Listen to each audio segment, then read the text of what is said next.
Hi, I'm Josh Lawrence from the UK Department for International Trade. Our department is responsible for UK export and investment promotion, and I work in the renewable energy section, leading on the promotion of hydrogen. Through my role, I retain an overview of the UK hydrogen industry, including government policies, companies, and industry developments. And I'm going to share some of that with you today to give you a UK perspective on developing a hydrogen economy. And I hope by the end of this you'll understand how the UK is approaching hydrogen and also see that the UK is a leading place for hydrogen investment, collaboration with significant expertise and technology. Hydrogen has a long-standing UK context, having been discovered in the UK by Henry Cavendish in the mid-18th century. And little did we know how crucial hydrogen would become to the world so many years later. Hydrogen is now seen as essential for the UK achieving net zero by 2050. The UK has an independent organisation called the Climate Change Committee, which reports to government every 5 years on what needs to happen to meet the UK's net zero commitment. And the sixth carbon budget was released last year, and it estimated that between 250 to 460 terawatt hours of low carbon hydrogen will be needed in the UK in 2050. Which represents a massive 20 to 35% of UK energy consumption predicted for that time. So there's a big market foreseen in the UK. And the UK has some key fundamentals which make it well positioned to lead the global switch from fossil fuels to allow to low carbon hydrogen. These include a history of strong government leadership on renewables. The UK was the first major economy to set a legally binding net zero target by 2050. The UK has robust supportive policy development going on, world-leading research, existing capability and expertise, and a strong investment and trade landscape. So what underpins the hydrogen opportunity in the UK? Well, a whole range of factors, much broader than just hydrogen, and I'll point out a few here.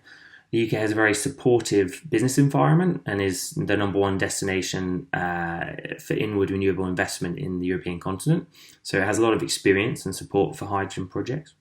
The UK is taking a twin track approach to hydrogen, developing both blue and green. This should mean the UK has a large quantity of low-cost, low-carbon hydrogen available sooner to the market than other countries. The UK has major offshore wind capacity, which can provide the large amounts of renewable electricity needed for green hydrogen production. More wind electricity is generated in the UK than any other country worldwide, and the UK recently set a new target to deploy 30 gigawatts by 2030. And many major hydrogen projects have already been announced, and we'll come on to this in more detail later. And we've touched on the significant hydrogen demand that's expected. The UK has consistently been in the top 10 countries for hydrogen patent rates, and many major policies are in the pipeline, including the Net Zero Hydrogen Fund, hydrogen business models, and low carbon hydrogen standards. The UK government has been stimulating hydrogen development through policy over the past decade and has clear plans for the coming decades. It's a mistake to think that because the UK has just published a hydrogen strategy that nothing has been happening until now. A lot has been happening, and here you can see a timeline of those things. You can see there was the low carbon hydrogen supply competition in 2018, which provided £33 million to accelerate the development of low carbon bulk hydrogen supply solutions in key sectors. There's the Industrial Decarbonisation Challenge Fund, which included 170 million from government and 261 million from industry to invest in developing technologies, including hydrogen fuel switching. You can see the hydrogen business models in development, and the government published a report in 2020 setting out all the options. The 10-point plan was announced in 2020 for a green industrial revolution, which set the UK's internationally competitive target for 5 gigawatts of low-carbon hydrogen production by 2030, both green and blue. And various government support was announced along with that to unlock £5 billion of private finance in the sector. And now the UK has published its hydrogen strategy, and alongside it a number of consultations, including the hydrogen business models, the Net Zero Hydrogen Fund, and the UK low carbon hydrogen standards. Even before the strategy was published, the UK had a pipeline of announced hydrogen projects of approximately 18.7 gigawatts through to 2037. So it'll be interesting to see how that grows now that the strategy has been published. And it's worth noting also that in support of the strategy development, the UK government has been guided by a Hydrogen Advisory Council set up with a representative group of key industrial and academic stakeholders to provide expertise and guidance and to ensure the strategy strikes the right balance of ambition and practicality, working for both the government, business and the consumer. So what's in the hydrogen strategy? Well, developing a hydrogen economy is not going to be simple, and so the UK has set out some strategic principles to guide the complex decision making that's still to come over the coming decades. And these include the need for value for money for taxpayers and consumers. We need to minimise the cost of action and drive down costs over the long term. There needs to be economic growth while cutting emissions through hydrogen. Strategic advantages, positioning UK companies at the forefront of the global hydrogen market so that we can help other countries decarbonise along with us. Minimal disruption for consumers and households. Research and innovation needs to be aimed at reducing costs and addressing the risks and providing safety and technical assurance to consumers so that deployment can ramp up. Keeping options open, there are uncertainties around the role of hydrogen in 2030 and out to 2050, including how the production methods will be split and the scale of demand. And the UK will seek to ensure optionality to deliver a number of credible pathways to 2050 and a range of hydrogen and renewable technologies that could support the net zero ambitions. And lastly, a holistic approach, so trying to look at the whole hydrogen system, supporting coordination across all the different stakeholders that are needed to play a part. And this is a key role that government can and will play. There are quite a few policy deliverables needed to support the hydrogen economy, which will be designed with those principles in mind.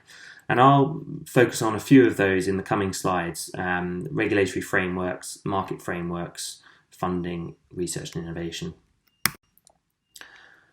So it's recognised that the UK needs to overcome a number of market barriers to enable hydrogen production, in particular the higher cost of sustainable hydrogen compared to existing high carbon counterfactuals like natural gas in the UK.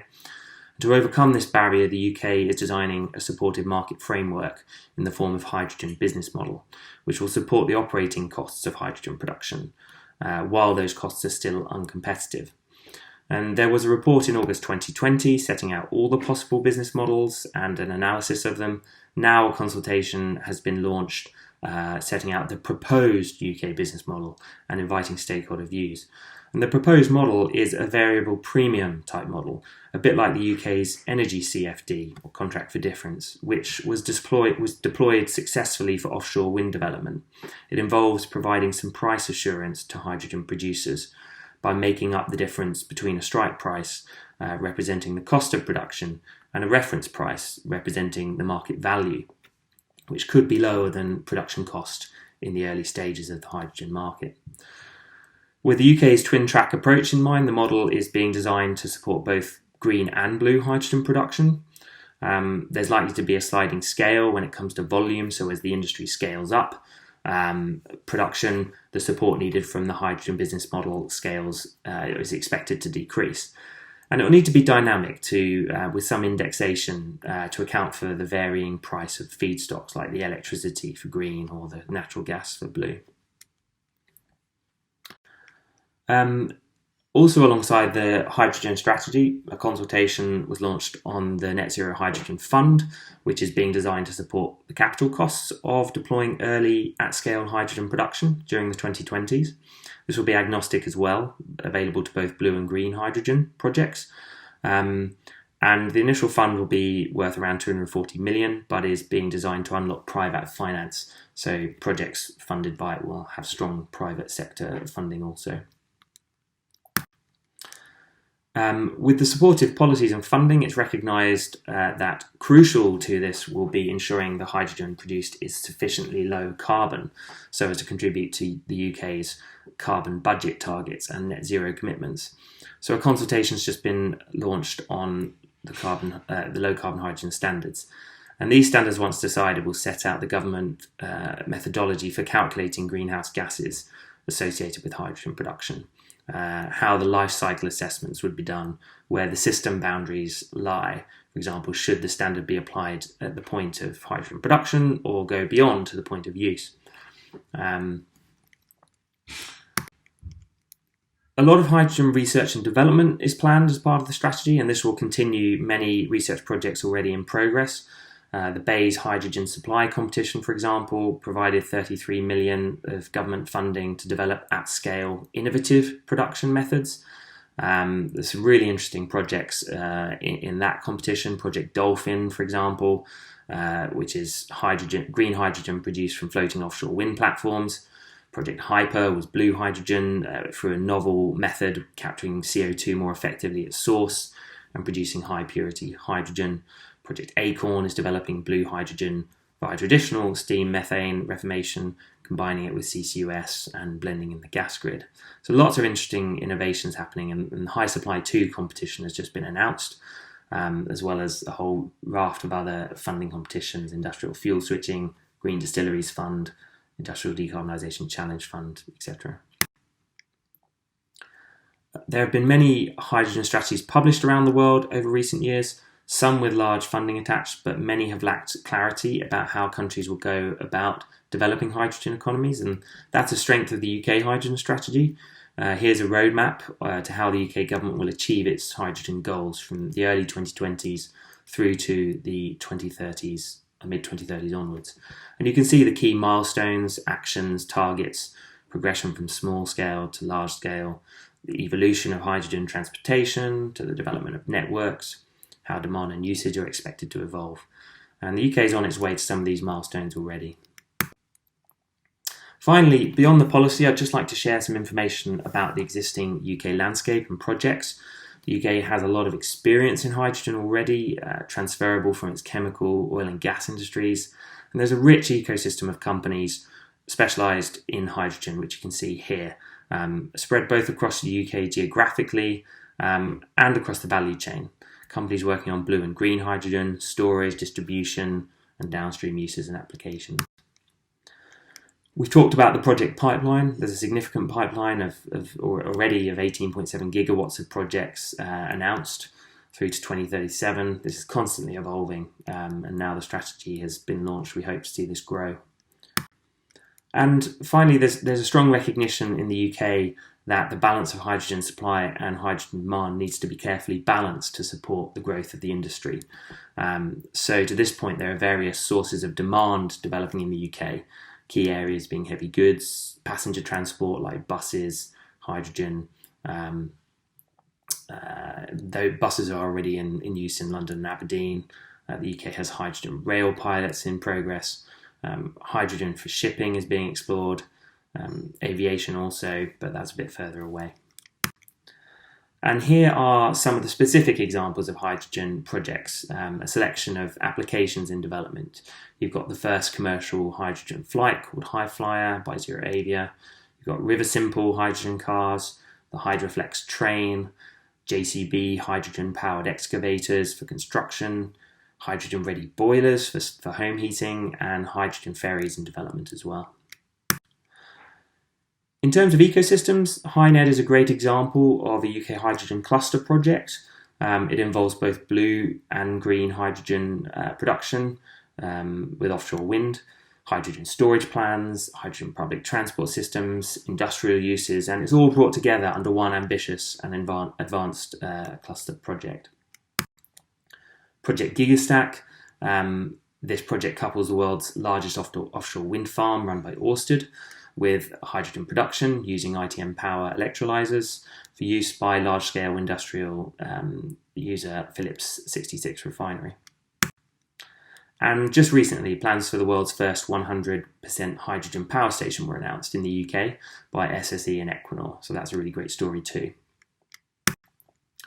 On that note, I'd like to thank you for your time and invite you to contact DIT if you're interested in getting involved with UK hydrogen development or in accessing UK technologies and expertise. There's plenty of support available to companies whether interested in investing or finding UK hydrogen solutions.